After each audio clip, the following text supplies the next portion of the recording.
Hey guys, thanks for joining me on this rainy afternoon. At least it is in my backyard. I'm really excited about this one because I feel like I'm actually talking to my audience, which, guys, thanks so much. I appreciate all the comments. Talking to you guys and filming these things feel so much more human. On a lot of comments recently, I'm seeing that a lot of my audience is burned out or experiencing a lot of letdown from dating. Comments like, I don't look at women anymore, I'm done, I'm completely done dating. I've tried everything, nothing seems to work. I'm discouraged, and actually nothing really mean, which is great. You guys don't seem to carry like a lot of resentment, maybe frustration. Those things are so different. I can tell there's like not a lot of like negativity in your hearts. You're just, yeah, you're down and out. You've been on this treadmill, trying to date, trying to find your person, and things are just not working.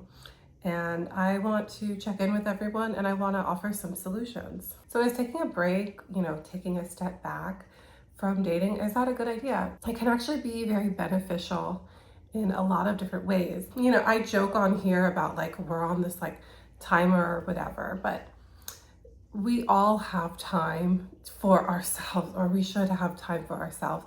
And if you're just rushing into this because you feel like, I gotta find a mate, I gotta get engaged, I gotta get married, I need to have kids. It's great that you have some type of a timeline, you have goals, you know what you want. That's applaudable, that's great, because there are really so many people kind of like meandering around, like not sure, like, I don't know what I want. Like, you guys know what you want, but is it worth it just to kind of continue just like slamming your head against the wall and not getting what you want? I don't think so. I think it's a good idea to stop and reevaluate where you are, what decisions you're making, what you're doing, and the type of people who you're attracting and the people who you're attracted to. So let's go over briefly, why are we getting these feelings in the first place? Like, what is so frustrating about dating, about modern dating, about dating with apps, or just trying to meet people the organic way? So number one, it feels like there's too many options. People have all these modern tools where they can see how many people are interested in them, what their life could look like if, they're with this person who's reaching out. We have social media, so maybe this person's liking my pictures or interested in me, giving me some type of attention. Okay, well, why don't I just kind of like insert myself in their life just in a fantasy way?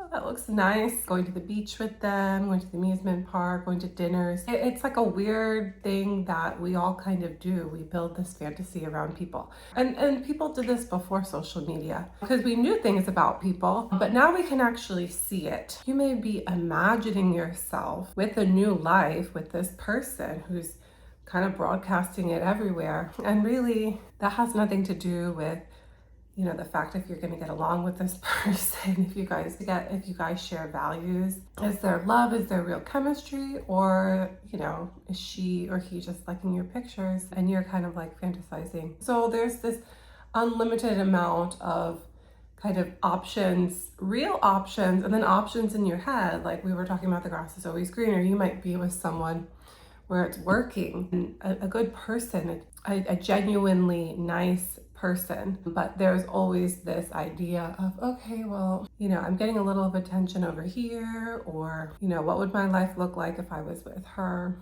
with him? We're constantly having our attention drawn in different directions where we should just be focusing on the right thing, which is maybe someone you've already been with. So that takes care of kind of the fatigue that a lot of us have. But also, if you're on the other side of that, you might be getting stood up or ghosted. It feels like everybody else has options and you don't have very many. That is a very real thing too. And you could be going back and forth. Maybe sometimes you're the person with a lot of options and you kind of have made a decision to let someone go who could have been right.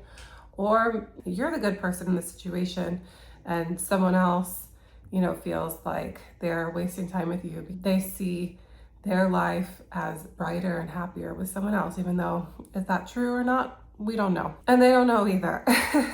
And then there's, just this idea of people feeling disposable, just feeling like a number. People not having the communication skills as we used to be able to have with each other. It's not just ghosting. It can come from texting people too much or not enough. Just kind of poor communication skills, not having those skills evolve or mature over time. If you started instant messaging at 14, there's a chance that your problem solving skills or your ability to deal with conflict hasn't really improved since you were 14, because that's when you started avoiding things or just typing out or having keyboard confidence or, just all those tools I was talking about that we have put a block in between us and real people and real conversation. Okay, I don't want to spend too much time on this. I have videos on all of this.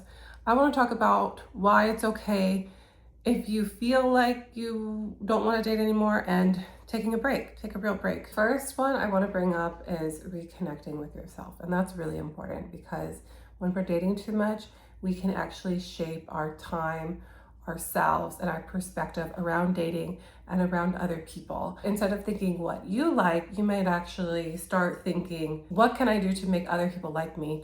Or more specifically, if you're talking to someone, what can I do? What can I look like to make her like me or make him like me? And we've all heard it before, and it sounds super sappy, but you should never try to be anyone else besides yourself.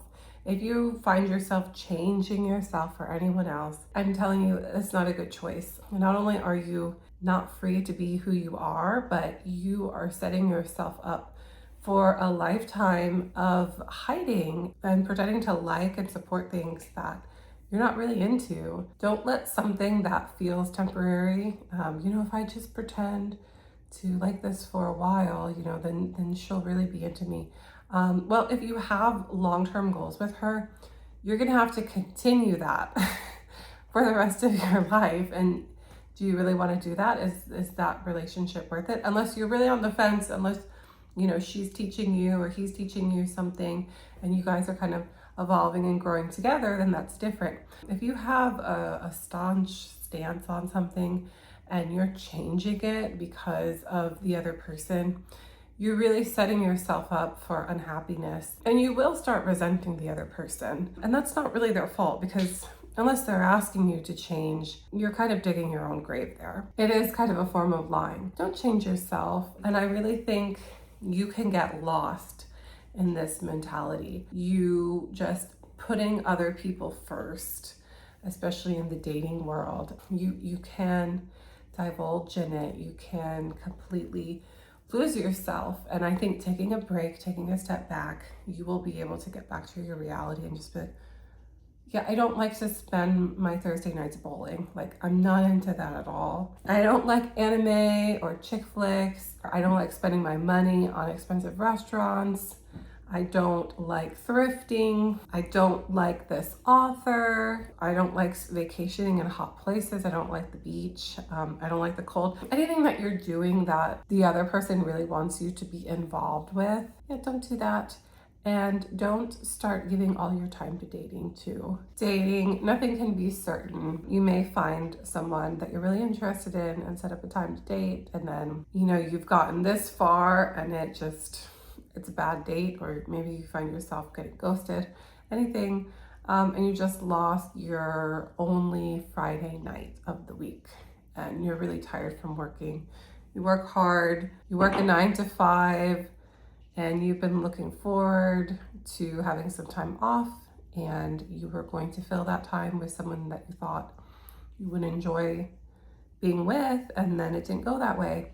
Do you want every Friday night to go like that? If it has been, no. So take the time off, stop shaping yourself around these people. Don't adopt that habit of adopting something or changing yourself because you think someone else is going to be more attracted to you. I think the biggest example here would be diet and exercise. Don't do that for other people. Even though that sounds healthy, do that for you. Don't get a puppy, because then you can start going to the dog parks and girls will be interested in you. If a dog is a major responsibility, only get a dog if you want one. It's these little changes. Don't start dressing differently if you don't want to, if you already like your style. It's you, it's yours. You've been working on it your entire life, and if it works for you, then, wait for someone to come along who enjoys that. So stepping back from dating is also a great way to break unhealthy patterns. You may find yourself in these same situations. You may say things like, gosh, I only attract clingy women. Gosh, only crazy ladies are into me. Or that's part of dating, that's part of meeting people. But also, that could be some things that you're putting out yourself. You need to pause and reflect on these situations and see if there's cycles that you're delving into, that you're caught up in. Why are these specific people attracted to you? Yes, there are lots of them, and there's a chance, we're all gonna date someone who's crazy, or we're all gonna date someone who's too needy or something. But if that's basically the only type who it seems like you're ending up with, then I would look into myself and try to figure out why. Or if it's more like I'm always fighting with the person I date with, then you need to reevaluate and see how you handle conflict, because it's probably not that healthy. And you don't want to date yet again just to continue these patterns, because whoever you put in there, insert new girlfriend, insert new boyfriend, if you don't know how to handle conflict in a healthy way, it doesn't matter how great that person is, you're gonna fight with them, because that's how you deal with things. You fight, and you don't apologize, and you're rude. You can also be on the other side of that. You could find yourself always with people who avoid conflict or are mean, and that's really somewhere where you don't want to be. So yeah, if you aren't standing up for yourself, or maybe you're making yourself too vulnerable too quickly, you let people treat you a certain way. A lot of people, they pick up on that kind of stuff, and whatever unhealthy cycles they're in, whatever unhealthy patterns they're carrying with, they'll bring that right to you, and they'll be happy to stick that right in your lap and continue where they left off the last time. So really be careful out there with that. Get yourself out of these unhealthy patterns and these unhealthy relationships, and take your time to start something new, because it's not easy. You really have to look within yourself, and you really have to be honest with yourself, which is sometimes hard. It's a lot easier blaming the other person, even if that person is the rude one. You have to think, okay, well, like, why do I let myself get treated like this all the time? Because eventually, once you get out of those relationships, it's time to look for something more. It's time to build up your self-esteem. It may be hard to get out of those relationships while you're in them, but please do the work before you get into another one. So not only will taking a break be a great time for you to do the work, it's also a time for healing. If we've been rejected or broken up with, or just have like bent up emotional fatigue, taking a break is a great idea. That'll give us time to process things instead of stacking new life events, new experiences on top of each other. If you got out of a really serious long-term relationship and it was bad, okay, maybe like going on a date or talking to someone, making a profile, it may make you feel good for a short amount of time. Okay, I still have it. Oh, look, look at all these people out there. I could have been much happier with all these people who want me versus staying in that relationship that didn't end well. Who knows? We all leave relationships for different reasons. We all leave feeling different ways. Those are kind of temporary feelings. I would not advise leaving a relationship and jumping into another. This is kind of a weird comparison, but sometimes if someone loses a much loved pet, family pet or something that they've had for 14 years, and they immediately get a new animal, sometimes that works for people, but sometimes people actually have resentment towards the new animal just because it's not what they're used to. They can't fill the place of their old dog who was with them for their first apartment, for their first child, or even a kid who lost their family dog. And there's something special about that animal because they were their protector. And now look at this, like this new little dog yapping around, running around. What is even in this? They jumped into that relationship too quickly. They didn't really have their hearts open because they were still mourning a great relationship, a loving relationship. So dating can be similar, and I really think that a healthy break allows you the time to heal and take care of yourself. And on top of this, you will find yourself being more independent. A lot of us get in codependent relationships, whether it starts early or it's a long relationship and things just slowly start progressing like that. You can't make decisions without this other person. You guys share bills. You text all the time. Then now that the breakup is here, like, who's gonna text you all day? Am I just like looking for a new person so I can have new text to look at? You don't know how to be alone. You spend every weekend with each other. You spend every night with each other. You go on vacations. Who are you going to go on vacation with? Who are you going to eat dinner with? Who's going to buy groceries? Or who's going to drive you around? There's emotional losses. And there's also like very real practical things. Like my boyfriend drove me to work and we broke up. He doesn't drive me anymore. I'm gonna have to take the bus or something. It sounds kind of silly, but these are real things that, you know, people miss about one another. And the longer you are not with that person anymore and doing things on your own, the more independent you will become. And independence, we've gone over the research. That is what men are attracted to. That is what women are attracted to. Someone who knows themselves, someone who is wise and capable and smart and can complete tasks on their own. That is very attractive to the opposite sex, whether you're a man or a woman. Continue to work on yourself. Continue to feel good about yourself and grow. And yes, you should be doing it for yourself, like I was saying, but you're gonna find that it actually will be attractive to a lot of people. And this step back, so once you're more independent and you're attracting all these people, the step back will actually make you better at dating. I don't believe that practice makes perfect when it comes to dating, that the more you date, the better you get. Yes, the more social interactions you have with people, the more socialized you are, more things that you know how to deal with, then yes, you are in a human way, you're kind of more experienced. I don't think that you should necessarily have to go on back to back dates in order to be good at dating. What is good at dating? I guess that just means being considerate. That's what I think. You're gonna come back clear about your boundaries. You're gonna have higher standards for yourself and other people. And you're gonna know more about what you're actually looking for. You're not gonna take just anyone who's interested in you.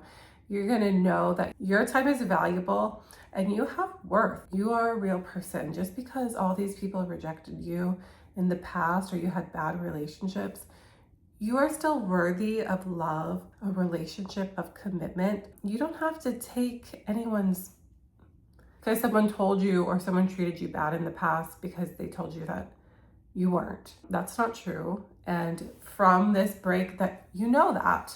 And you're not going to be so frustrated.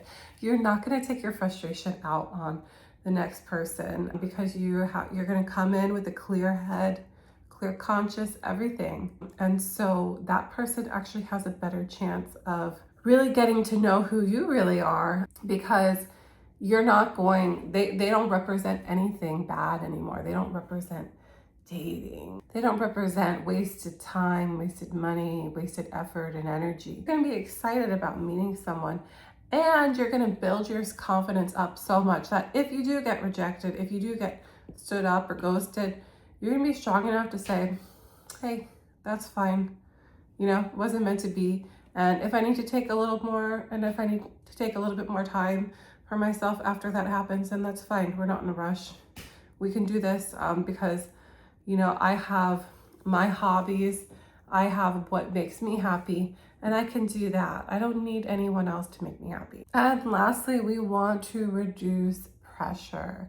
There's this social pressure on us to find a person and complete these milestones. There's a holiday coming up, you know that you're going to be asked by some aunt or uncle, you know, who are you dating? When are you having kids? Take a deep breath. None of this actually matters. You're doing this all for yourself and for your own happiness. And those things, if you want them, will come naturally. You don't want to start seeing dating as an obligation. You do want to see it as something fun and enjoyable. It should be. It's not all bad. And if we start getting better at dealing with rejection, because yeah, dating is basically making yourself very vulnerable.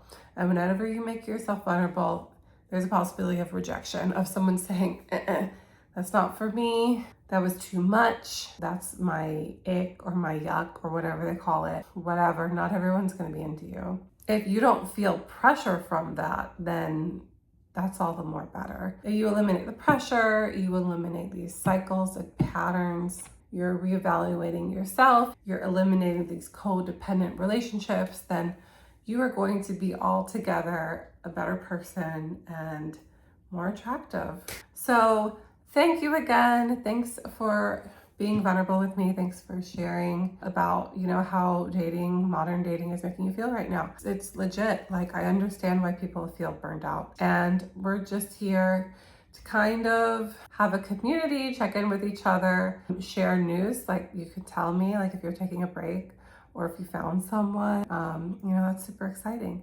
So please, continue to comment. I love to get to know you more. And like my channel, subscribe, keep up with me. I'm constantly uploading new videos and new content. We're never gonna run out of things to talk about because this stuff just, it writes itself. No one really ever stops dating. No, it's a constant in our life is our relationships, whether we're in one or we're not, or if we're married, we have children, whatever. So keep sharing. Thank you so much. And I'll check in with you guys later. Bye.